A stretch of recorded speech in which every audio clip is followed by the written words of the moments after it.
That's the press release. Okay, good morning. As you know, we've been enjoying some beautiful spring weather, and the spring season means that our farmers are busy planning to feed and fuel the world. And so we have farm vehicles out on the roads. This means increase in slow-moving vehicles and farm machinery on the roads, and these vehicles are out not only from sunrise to sunset, but oftentimes after dark on our county roads, which can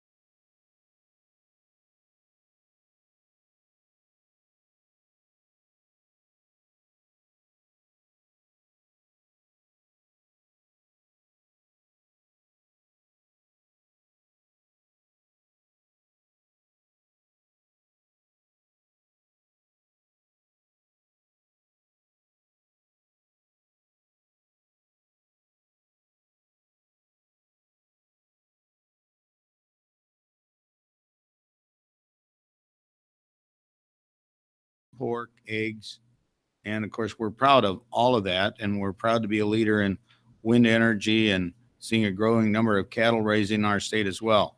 But because agriculture is such an important part of the Iowa economy, we must learn to share the roads with farmers that are out there busy trying to get their crops in the ground this time of year. And here are a few tips for drivers. Give your full attention to driving and watch for slow-moving vehicles. Put away the phones and minimize distractions. Remember, texting and driving becomes a primary offense on July 1. Keep plenty of space between your vehicle and those ahead. Farm vehicles tend to move very slow. At this time of year, the sun can also be a factor in blinding drivers. Added space helps you safely maneuver if there is a sudden stop, turn, or a slow-moving vehicle ahead. Be patient and do not assume the vehicle operator can move aside to let you pass. The shoulder may be narrow and may not support the weight of heavy farm vehicles. Slow down as soon as you see a triangular shaped red and fluorescent orange slow-moving vehicle sign. Farm operators must also be diligent in sharing the roads with motorists. Make your intentions known when you're turning by using turn signals or appropriate hand signals before turning. Drive slow-moving vehicles in the right lane as close to the edge of the roadway as is safely possible. Traveling partially on the shoulder may cause motorists to risk passing in dangerous situations. Avoid encouraging or signaling motorists to pass. Pull over where it's safe and let the traffic go by. Do not get trapped on a train track or proceed through a rail crossing only if you are sure that you can completely clear the crossing without stopping. Remember, the train exceeds by about 3 feet on each side the tracks. So just because you're past the tracks doesn't mean you're out of danger. And now I'd like to invite Lieutenant Governor Reynolds to talk more about safety, especially during the road construction season. Well, good morning, and thank you, Governor Branstad. And another reality that comes with warmer weather is road construction. And while this may cause some increase in complaints and frustration by drivers, Iowa takes our investment in safely keeping people and goods moving through the state very seriously. In 2015, the Iowa legislature passed a user fee increase with the commitment to invest 100% of those dollars in Iowa's roads and bridges. Those dollars are distributed to cities, counties, and the state to improve infrastructure that benefits all Iowans and those traveling throughout Iowa. Last week, the Iowa Department of Transportation presented their draft 5-year transportation program with a projected $680 million spent on road and bridge repairs in 2017. We have seen the largest number of construction projects in Iowa history the last 2 years. That growth means more work zones and greater responsibility for drivers. The 2017 construction season will bring more than 500 state work zones and hundreds more on county and city roads. There are nearly 600 work zone crashes that occur each year in Iowa. On average, over the last 5 years, 7 people were killed and 175 injured. Injuries have occurred in Iowa work zones. However, 2016 nearly doubled work zone deaths, with 12 motorists and one road worker killed. That's the second worst season since we started tracking work zone fatalities in 1978. So far in 2017, 2 road workers have been killed in work zones. But typically, it's motorists who are the victims in these type of crashes. On average, 90% of people killed in Iowa work zones are motorists. 75% of work zone crashes are rear-end collisions because the driver was not paying attention or was going too fast. As Governor Branstad mentioned, 94% of crashes are due to human behavior, and that means there is a huge opportunity to change those statistics. Many of the safety tips for driving around farm machinery translate here too. Avoid distractions, leave plenty of room between you and the car in front of you, and slow down. After all, fines are in work zones are doubled. If you're traveling 60 miles per hour and you pass a sign that says road work 1,500 feet, you'll be in that work zone in 17 seconds. Pay attention to the signs and cooperate with other drivers and workers. If you see signs and arrows telling you to merge, don't compete with the driver next to you. Work with other drivers to use both lanes to the merge point and help each other merge together safely. Traffic will flow much smoother. Flaggers and signals may require you to take action, pay attention, and take their guidance promptly. So be sure and keep your cool. Remember that work zones are not there to personally inconvenience you. Remember that road construction workers want to return home safely after each day's work, just as you do. The safest way to travel through work zones is to avoid them. For state projects, plan ahead and getting construction project notices through the Iowa Department of Transportation's Twitter feeds, as well as their 511 Traveler Information System, which you can access at 511ia.org or by calling 511.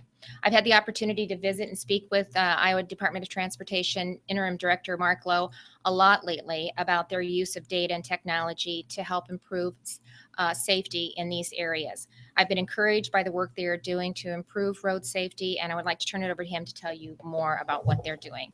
Director Lowe. Thank you. Good morning.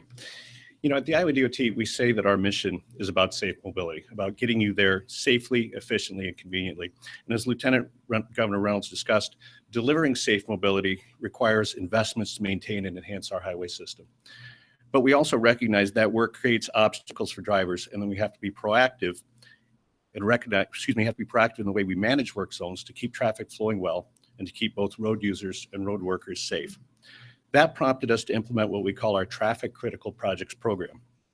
Traffic critical projects are work zones that we know will have a significant impact on traffic.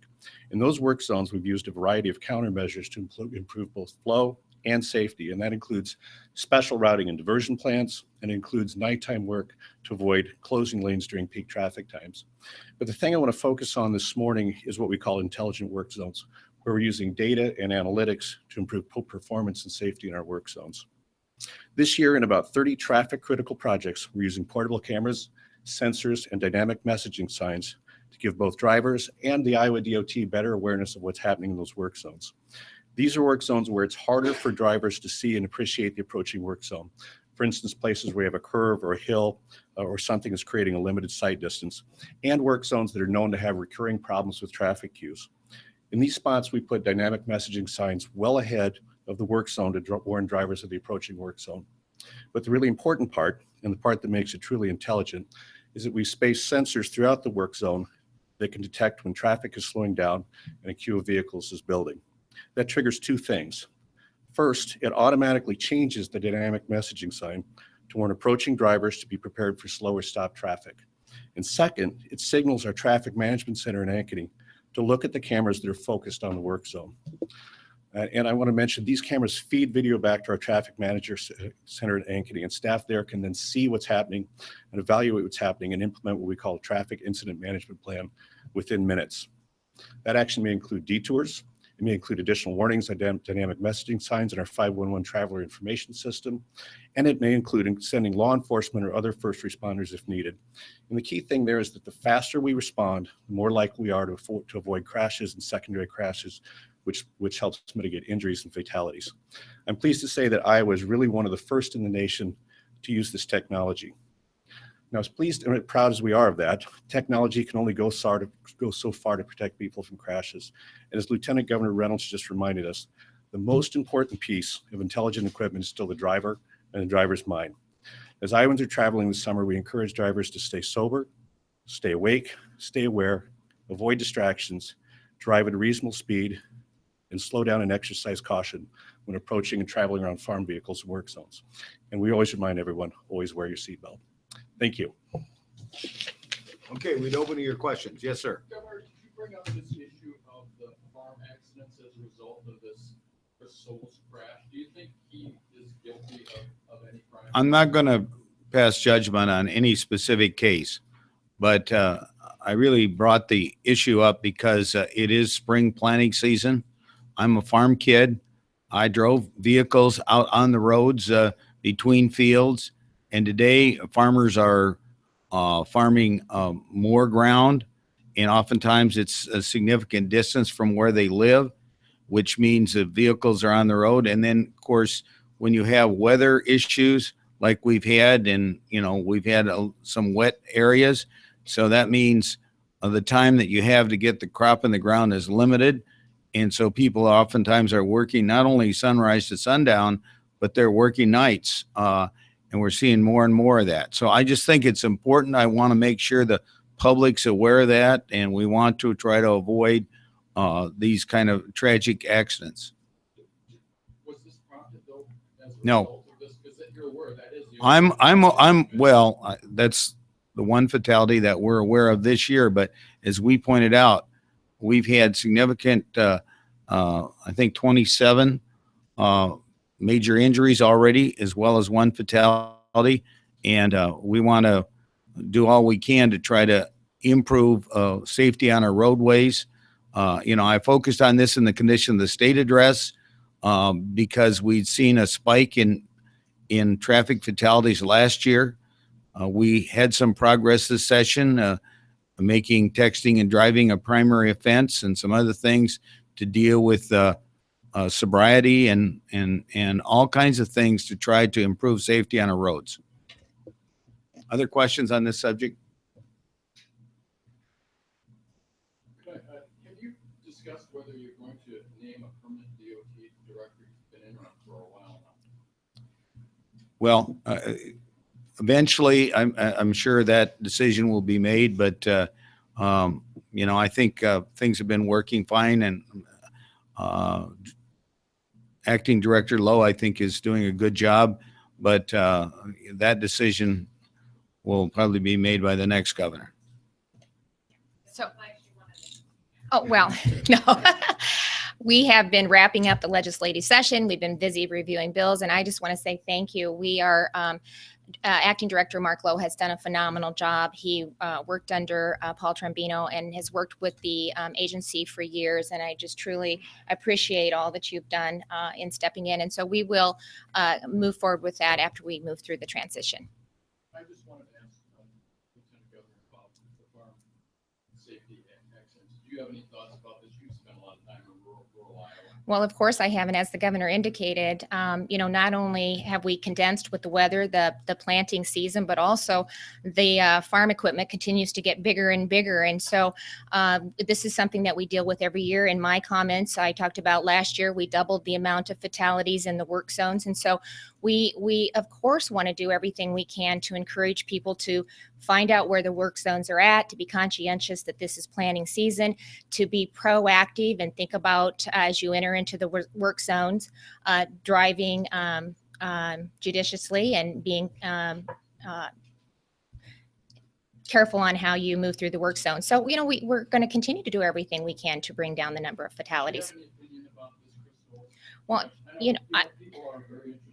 No, I'm not. I don't. This is not what instigated this press conference. This press conference is to talk about reducing the number of fatalities, not only Iowans and motorists, but also to talk about individuals that work in these work zones. I mean, the last 2 years have been the largest amount of dollars that we put into infrastructure in the state of Iowa, and we should be proud of that. So we are getting the work done. We're making sure that our highway systems are in good shape so that we can not only so motorists can be safe as they're traveling across the road, but also as we're moving our commodities in and out of the state.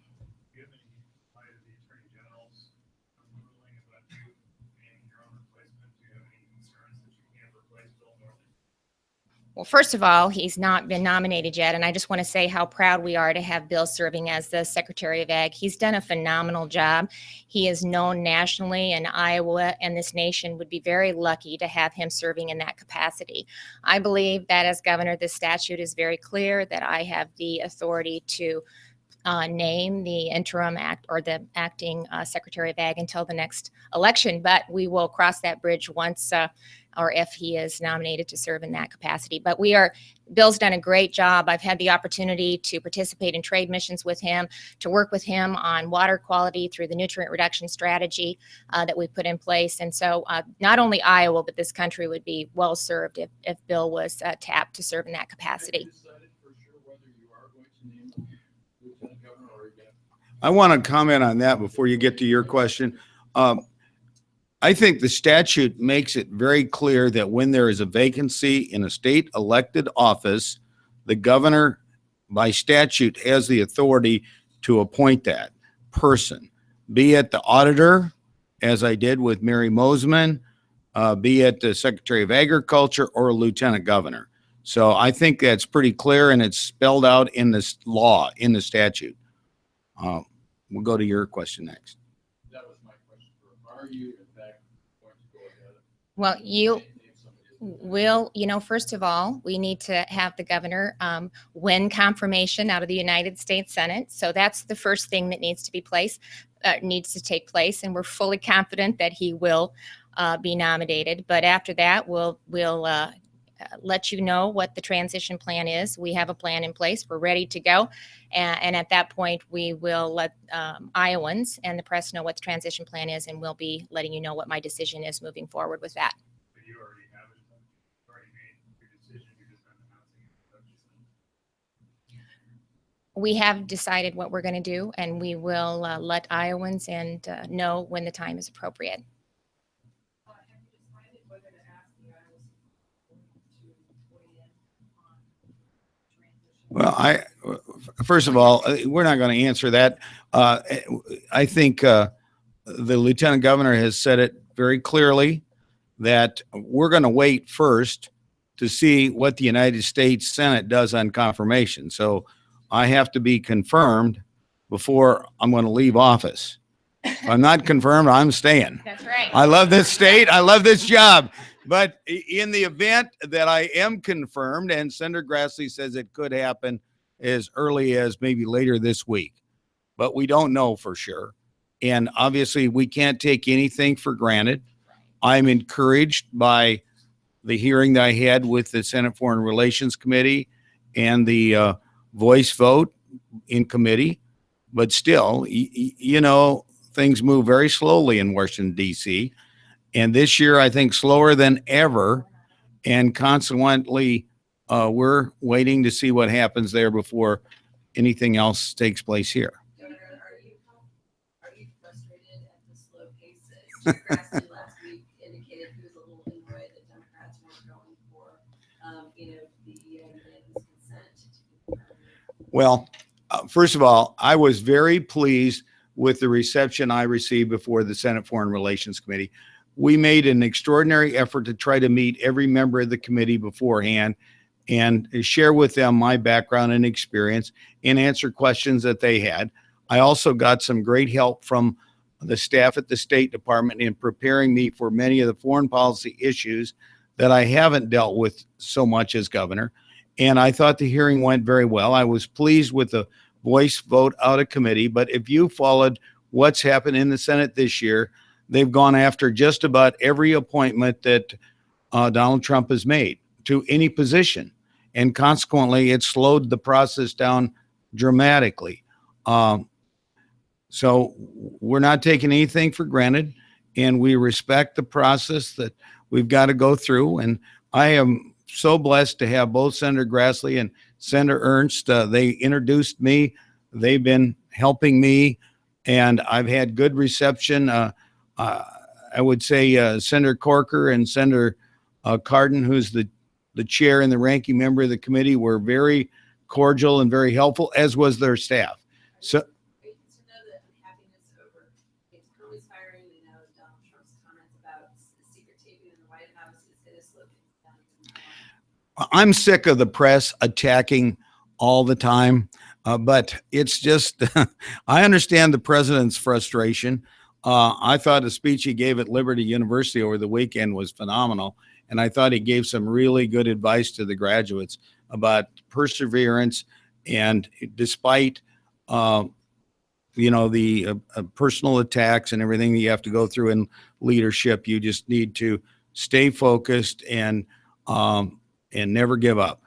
That is, by the way, never give up is the great speech that Winston Churchill gave at, I believe it was at the most prestigious university in England, that would be at Oxford. And they asked him to give a commencement speech, and his speech went like this: never give up, never give up, never give up.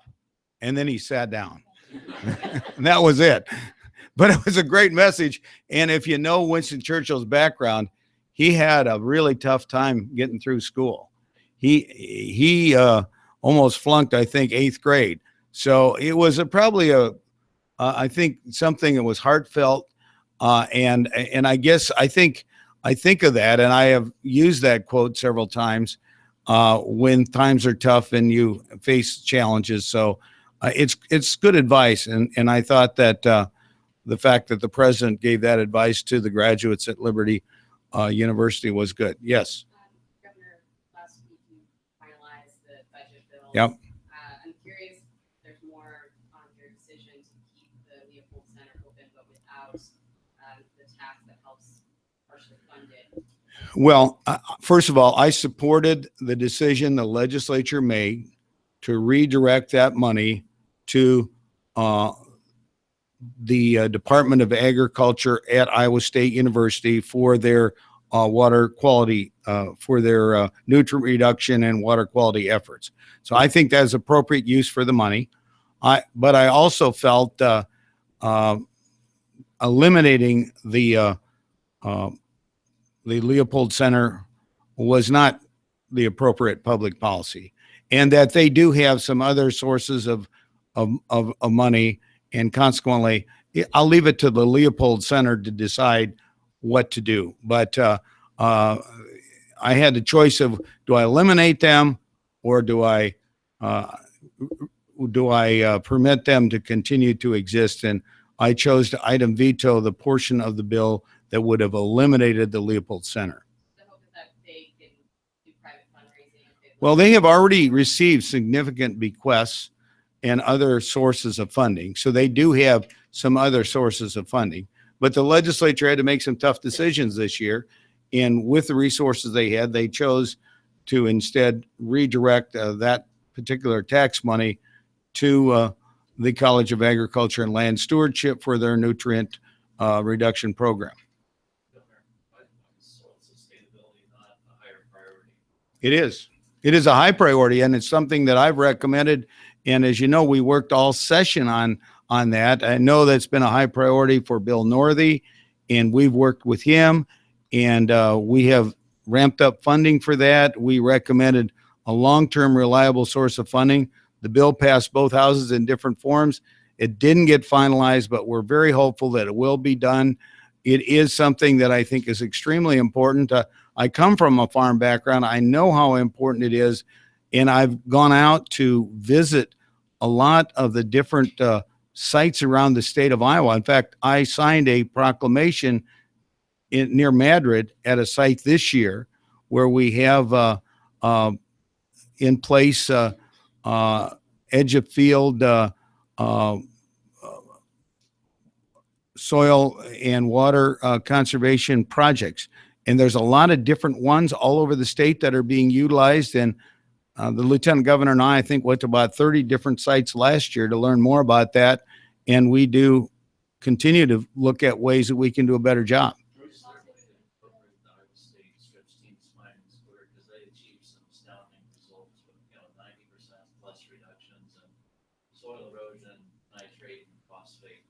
Well, indeed, I signed that proclamation at the site in Madrid. I got an opportunity to hear directly from the people from Iowa State University that have been working on this.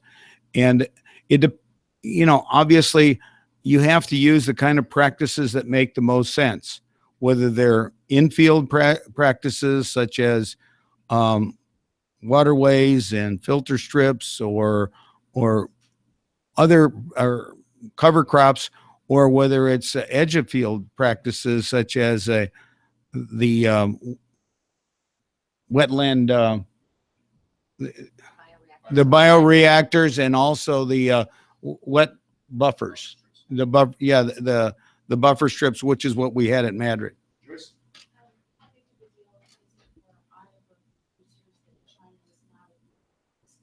Oh, it's huge. This is something we wanted for years and years and years.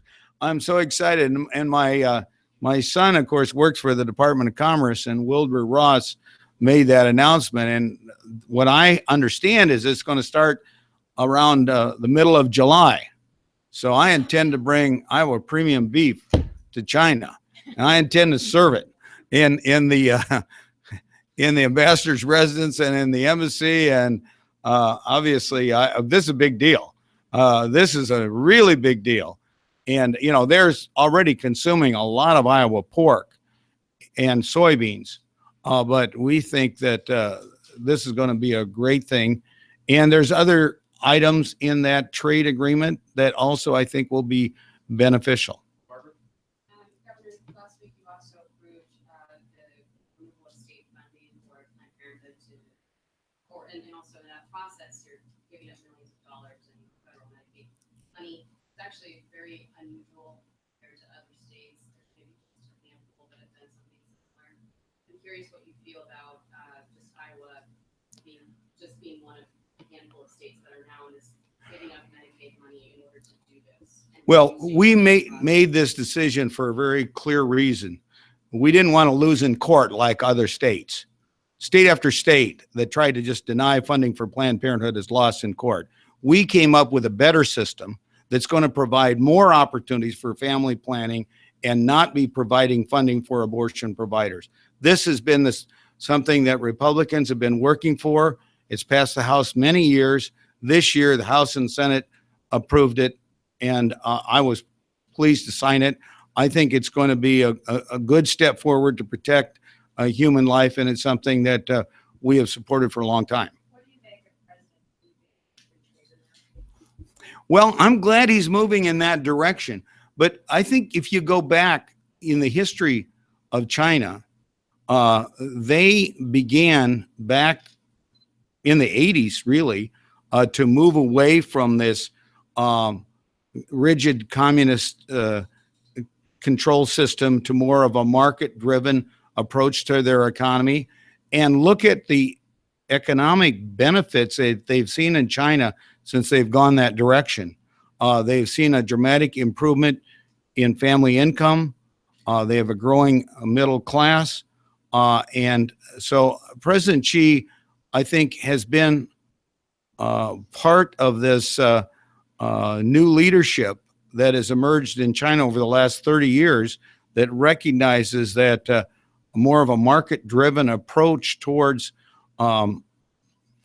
towards economics was the right thing for his country, as it has been for significant share of the rest of the world. So I think that's a good thing. And he came here in '84, his very first trip to America, as leading an ag delegation to learn about some of the things that we were doing. His business card said he was in charge of the Feed Association of Zhejiang, which is the capital city of our sister state, Hebei. So I think he's got a long history and background there. And I'm very hopeful that because of the long relationship we have and being old friends, that we can continue to look at ways that we can work together, increase trade in a way that's going to be beneficial to America, but also beneficial to China and to the Chinese economy and the Chinese people. We do one more quick one, Sabrina. Last question. The fact that North Korea is performing more missile tests and you're going to be moving there, I mean, that has to be kind of scary. Yeah, well, we've thought about that, and Beijing is not too far from Korea, and we understand that, and we know there's a certain amount of danger involved in this, but also I would also say that I'm encouraged that China is also taking the threat more seriously, and we're seeing more collaboration between the United States and China in dealing with the threat from North Korea. I think one turning point was when the leader of North Korea had his half brother brutally assassinated at the Kuala Lumpur airport.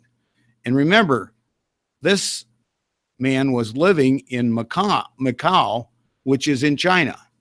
So I think that said something to the Chinese, that this guy is reckless and dangerous. And they see some of the things he's doing with nuclear weapons and ballistic missiles, and they're doing some things now to try to put some sanctions in place. And they are the biggest trading partner of North Korea. So I'm hopeful that I can play a role in encouraging more of that work, collaboration between the United States and China to try to reduce the threat and hopefully eliminate this. And it violates UN resolutions. He has just disregarded all of this stuff, and it's something that I think should be of concern to the whole world.